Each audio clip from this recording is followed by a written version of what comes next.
வசமாக சிக்கப் போகும் செந்தில் பாலாஜி. முதல்வர் விஜய் கையில் லகானை எடுத்த அமலாக்கத்துறை. ரிவெஞ்ச் மோடில் தாவேகா. கரூர் சம்பவத்திற்கு பழிவாங்கும் மோடில் தாவேகா. ஆட்டம் ஆரம்பம். பண மோசடி வழக்கில் முன்னாள் அமைச்சர் செந்தில் பாலாஜியை விசாரிக்க அனுமதி அளிக்க கோரி தமிழக அரசுக்கு அமலாக்கத்துறை கடிதம் எழுதியுள்ளது.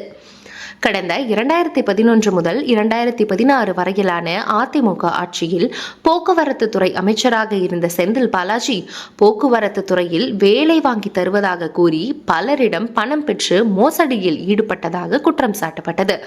இந்த விவகாரம் தொடர்பாக செந்தில் பாலாஜி, அவரது சகோதரர் அசோக் குமார் உள்ளிட்டோர் மீது பண மோசடி குற்றச்சாட்டின் பேரில் அமலாக்கத்துறை வழக்கு பதிவு செய்தது. அவர்கள் மீது வழக்கு தொடர மாநில அரசு அனுமதி அளிக்காததால் நீதிமன்ற விசாரணை இன்னும் தொடங்காமல் உள்ளது. இந்த நிலையில்தான் போக்குவரத்து துறையில் வேலை வாங்கி தருவதாக பணம் பெற்றதாக கூறப்படும் பண மோசடி வழக்கில் முன்னாள் அமைச்சர் செந்தில் பாலாஜி மற்றும் சிலருக்கு எதிராக சட்டப்பூர்வ நடவடிக்கை எடுக்க அனுமதி கோரி தமிழக தலைமை செயலாளர் சாய்குமாருக்கு அமலாக்கத்துறை கடிதம் எழுதியுள்ளது. முன்னதாக கடந்த 7 மாதங்களுக்கு முன்பே இதே வழக்கில் செந்தில் பாலாஜியை விசாரணை நடத்த அப்போதைய திமுக அரசு அனுமதி மறுத்திருந்த நிலையில் தற்போது அமலாக்கத்துறை மீண்டும் அனுமதி கோரி தமிழக அரசுக்கு கடிதம் எழுதியுள்ளது.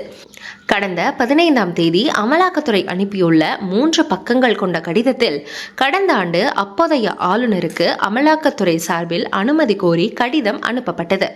மாநில அரசின் அறிவுறுத்தலின்படி அக்கடிதம் திருப்பி அனுப்பப்பட்டது.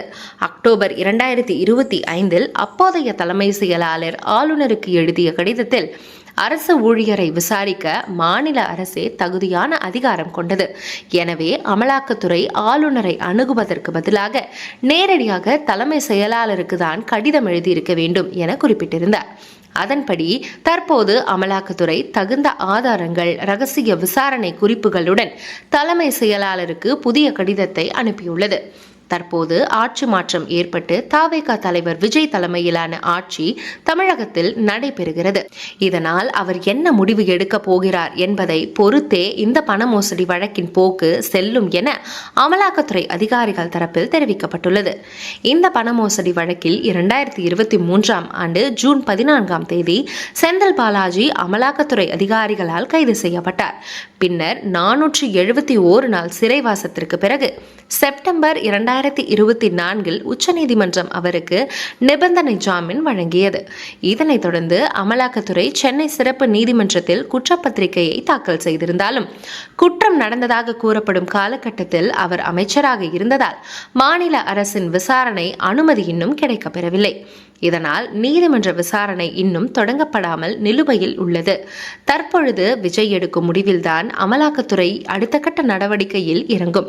கரூர் சம்பவத்தில் கடுமையாக பாதிக்கப்பட்ட விஜய் நிச்சயம் ரிவெஞ்ச் மோடில் இறங்குவார் என அரசியல் விமர்சகர்கள் தெரிவிக்கின்றனர்.